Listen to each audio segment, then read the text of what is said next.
फिलिस्तीन को नरेंद्र मोदी जी के ट्वीट के समर्थन की कोई जरूरत नहीं, क्योंकि उसके समर्थन में हजारों लाखों करोड़ों लोगों की दुआएं चल रही हैं। कि जिस वक्त पर इजराइल के द्वारा फिलिस्तीन के बच्चों को दीवार से बांधकर उनको तोप से उड़ा दिया गया था, उस वक्त पे वो अपना मुंह बंद करके कहां बैठे हुए थे। जो सच्चे हिंदू जो जा रहे हैं इजराइल का साथ देने के लिए, वो पहले चाइना बॉर्डर पर चले जाएं। जो देश 1948 से पहले पूरा 100% हुआ करता था, आज वो मात्र 17 से 16% बचा है। क्या वो फिलिस्तीनी अपनी आजादी की जंग को ना लड़े? मैं इस बात से बिलबिला रहा हूं कि हमारे प्रधानमंत्री ने मणिपुर पर ट्वीट नहीं डाला, लेकिन वो उन्होंने इजराइल को ट्वीट डाल दिया। इसका मतलब प्रधानमंत्री को इजराइल से ज्यादा लगाव है और मणिपुर से कम है। फिलिस्तीन का समर्थन करने वालों को देश के लोग जो नीचे लिख रहे हैं कि ये देशद्रोही है, ये गद्दार है, तो क्या आप देश के माननीय पूर्व प्रधानमंत्री स्वर्गीय श्री अटल बिहारी वाजपेयी जी को भी यही कहना चाहेंगे? हमारे देश की गोदी मीडिया जो मुंह उठाकर मणिपुर पहुंचने के बजाय वहां फिलिस्तीन पहुंच गई है। इजराइल 90 लाख की आबादी वाला देश है और दिखा दिया फिलिस्तीनों ने कि जो जंग जो है वो हथियारों से नहीं, हौसलों से लड़ी जाती है। कर लो चिन्हित, नाम है मेरा मोहित शर्मा, कर लो ना चिन्हित। इजराइल और फिलिस्तीन के मुद्दे पे क्या सोचते हैं? देखिए, एक बात मैं आपको बता देता हूं, आज देश के अंदर दो तरीके के लोग हो चुके हैं। एक ऐसे लोग जो मणिपुर के ऊपर चुप्पी साधे हुए थे, लेकिन आज वो कह रहे हैं कि आई सपोर्ट इजराइल, और वो कह रहे हैं कि हमें इजराइल भेज दो आप। एक बात मुझे समझ में नहीं आई कि उन लोगों ने ये क्यों नहीं लिखा, जब मणिपुर के अंदर महिलाओं को निर्वस्त्र कर घुमाया गया तो उस वक्त उन लोगों ने ये क्यों नहीं लिखा कि आई सपोर्ट मणिपुर और हमें मणिपुर भेजो, हम देश की बहन बेटियों की इज्जत और आबरू बचाना चाहते हैं। उस वक्त उन लोगों ने क्यों नहीं बोला? दूसरी बात ये कि आज जो लोग चिल्ला रहे हैं और कह रहे हैं कि इजराइल के साथ गलत हो रहा है, जरा मुझे वो इस सवाल का जवाब एक शब्द में दें कि जिस वक्त पर इजराइल के द्वारा फिलिस्तीन के बच्चों को दीवार से बांधकर उनको तोप से उड़ा दिया गया था, उस वक्त पे वो अपना मुंह बंद करके कहां बैठे हुए थे? उस वक्त उन्होंने क्यों नहीं बोला आई सपोर्ट फिलिस्तीन, या तब उन्होंने फिलिस्तीन के समर्थन में क्यों नहीं आए? दूसरी बात ये कि जिस तरीके से फिलिस्तीन जो है 1948 से पहले पूरा एक फिलिस्तीन था, आज जो फिलिस्तीन आप देखते हैं वो 100% फिलिस्तीन जो है 1948 से पहले था। लेकिन 1948 में जब ये प्रस्ताव यूएनओ के अंदर आया तो यूएनओ ने इसको डिवाइड कर दिया, जिसके बाद में जिस तरीके से भारत को आप देखते हैं, भारत की आकृति देखते हैं, तो भारत को दो तरीके से पाकिस्तान बना दिए गए थे। एक पाकिस्तान वो था और एक वो था जिसको हमने बांग्लादेश में तब्दील कर दिया। वही गेम यूएनओ ने फिलिस्तीन और इजराइल के साथ खेला था, जिसका आज तक जो है वो लड़ाई चलती है। आपको बता दूं कि इजराइल के रहने वाले लोग, जो इजरायली लोग जो हैं, वो फिलिस्तीन लोगों की जमीन पर कब्जा कर लेते हैं, उनकी जमीन को छीन लेते हैं। ये लड़ाई उनके वजूद को बचाने की है और पूरे देश की दुआएं और प्रार्थना जो है वो फिलिस्तीन के साथ है। देश के प्रधानमंत्री तो इजराइल को सपोर्ट कर रहे हैं। हमारे देश के प्रधानमंत्री इसलिए इजराइल को सपोर्ट कर रहे हैं क्योंकि इजराइल से हथियार आ रहे हैं, होलजाइमल तोप आ रही है, ईवीएम का सिस्टम आ रहा है, और भी ईवीएम का सिस्टम आ रहा है। इसलिए हमारे देश के प्रधानमंत्री नरेंद्र मोदी जी तो जो हैं वो इजराइल को सपोर्ट कर रहे हैं। हमारे देश के प्रधानमंत्री जी को क्या उस वक्त पे नहीं दिखा? और प्रधानमंत्री को आज एकदम तकलीफ हो गई। मैं तो ये जानना चाहता हूं कि प्रधानमंत्री नरेंद्र मोदी जी 160 दिन तक आपका मणिपुर के ऊपर चुप्पी क्यों थी? जब मणिपुर के लोग मर रहे थे, मणिपुर के अंदर बच्चे जो हैं वो मर रहे थे, मणिपुर के अंदर देश की बहन बेटियां विधवा हो रही थी, जब मणिपुर में देश की बेटियों को निर्वस्त्र कर घुमाया जा रहा था, तब आपके मुंह पर चुप्पी लगी हुई थी। लेकिन अगर इजराइल को चोट लगी तो दर्द आखिर आपको क्यों पहुंचा? ये सबसे बड़ा सवाल है। हमारे देश के प्रधानमंत्री जी, आज मुझे दुख होता है कि हमारे देश का हिस्सा, क्या मणिपुर भारत देश का हिस्सा नहीं है? प्रधानमंत्री के इजराइल वाले बयान ने यह साबित कर दिया कि प्रधानमंत्री देश से ज्यादा विदेश से प्यार करते हैं और विदेशियों से इनको बेहद मोहब्बत है।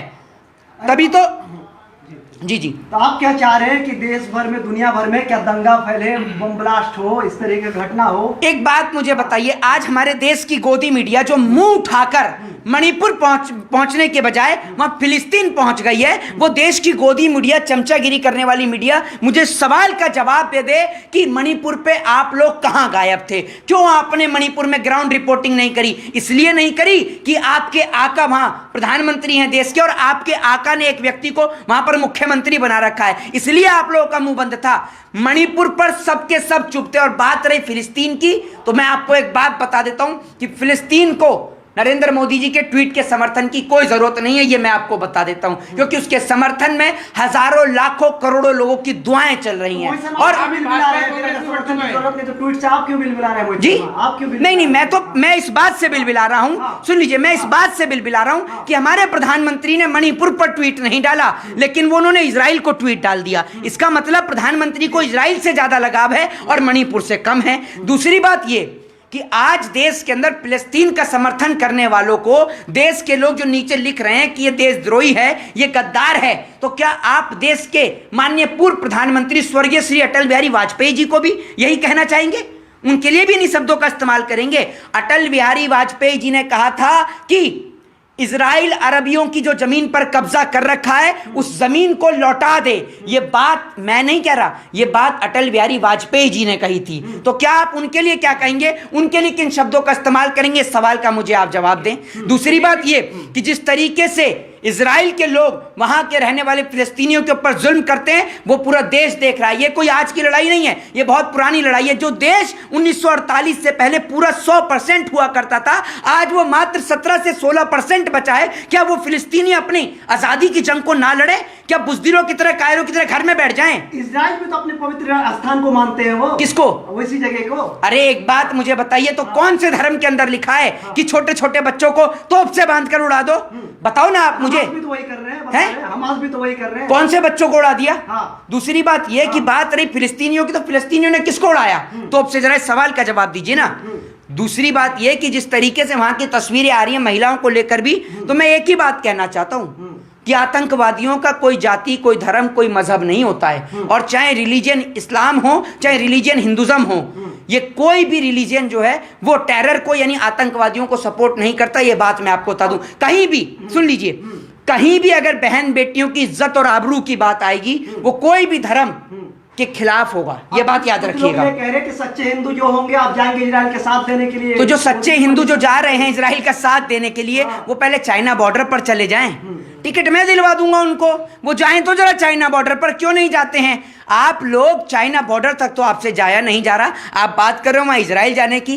कम से कम अगर आपको इतना ही जाने का शौक है तो चाइना बॉर्डर पे जो हमारी जो अरुणाचल प्रदेश पे जो जमीन को कैप्चर किया हुआ है उसको खाली करा दो। क्यों नहीं कराते आप? करा दो खाली, अगर आप में दम है तो। वहां तो नहीं कराते हो। प्रधानमंत्री जी चाइना को लेकर बोलते नहीं, मणिपुर को लेकर बोलते नहीं, और पाकिस्तान की तो बिरयानी भी खाते हैं, पाकिस्तान में केक भी काटते हैं। इनकी पार्टी के जो नेता हैं जिन्ना की मजार पर फूल भी चढ़ाते हैं, और हमारे देश के प्रधानमंत्री इजराइल का समर्थन करते हैं। मोहित शर्मा, पूरी दुनिया दो गुटों में बढ़ चुका। अब इंडिया में भी ये चीज दिख रहा है कि कांग्रेस कह रही है फिलिस्तीन के सपोर्ट में और भाजपा कह रही है इजराइल के सपोर्ट। देखिए मैं एक चीज आपको बता देता हूं, अगर एक कोई सच्चा व्यक्ति है जो इंसानियत और मानवता को मानने वाला व्यक्ति है, उसका सपोर्ट सिर्फ और सिर्फ फिलिस्तीन को होगा। उसके पीछे का रीजन है सर, कारण है। जो व्यक्ति 100% हुआ करते थे, आज उनकी जमीनों को छीन लिया गया, उनकी बहनों को, बेटियों को विधवा बना दिया गया, उनके बच्चों को तोप से उड़ा दिया गया, कई हजार बच्चे मार दिए, कई हजार बच्चों को मार दिया। कौन सा धर्म है, कौन सा मजहब है, कौन सा रिलीजन है जो बच्चों को मारने की इजाजत देता है? बताइए ना, कौन सा धर्म है जो इस देश में मणिपुर के अंदर महिलाओं को निर्वस्त्र करने की इजाजत देता है? मुझे बताइए, मैं जानना चाहता हूं। इस देश में किसी जाति, किसी धर्म, किसी मजहब के अंदर यह नहीं लिखा कि आप बच्चों को मारो, आप औरतों के ऊपर अत्याचार करो। ये कहीं नहीं लिखा हुआ है। लेकिन इतनी आओ लगातार कह रहे थे खामियाजा भुगतना पड़ेगा, तबाही मचा देंगे, गाजा को मिटा देंगे एकदम, हमास को। देखिए बात रही मिटाने की, तो आप कभी नहीं मिटा सकते हैं। मिटाने वाले खुद इतिहास बनकर बैठ गए हैं, ये बात याद रखिएगा। तो बात रही गाजा पट्टी को मिटाने की या फिलिस्तीन को मिटाने की, तो पूरा देश समर्थन में है। ठीक है, चंद लोगों को साथ लेकर चलने वाला इजराइल 90 लाख की आबादी वाला देश है, और दिखा दिया फिलिस्तीनों ने कि जो जंग जो है वो हथियारों से नहीं, हौसलों से लड़ी जाती हैं, और हौसले की कमी फिलिस्तीन के पास नहीं है। हौसला भरपूर है फिलिस्तीन के पास, ये याद रखिएगा। उनके पास हथियार की कमी हो सकती है, लेकिन हौसला भरपूर है। और आज वहां का बच्चा जो है वो इजराइल को मुंह तोड़ जवाब देने के लिए खड़ा हुआ है। अच्छा, हर कोई बताया जा रहा है कि अपना राय रख सकता, सपोर्ट कर सकते हैं। जैसे कोई इजराइल को सपोर्ट कर रहा है भाजपा वाले, वैसे फिलिस्तीन को कर रहे हैं कांग्रेस वाले। लेकिन अलीगढ़ मुस्लिम यूनिवर्सिटी के छात्र प्रोटेस्ट करते हैं तो उसके खिलाफ FIR हो जाता है। देखिए ये देश में, आज की देश में जो आप डेमोक्रेसी जिसको समझ रहे हैं, वो डेमोक्रेसी नहीं, डिक्टेटरशिप है, तानाशाही है।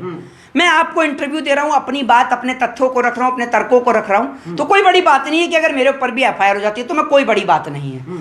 आज की डेट में FIR से जो लोग डर गए वो अपने घर के अंदर बैठे हुए हैं डर कर।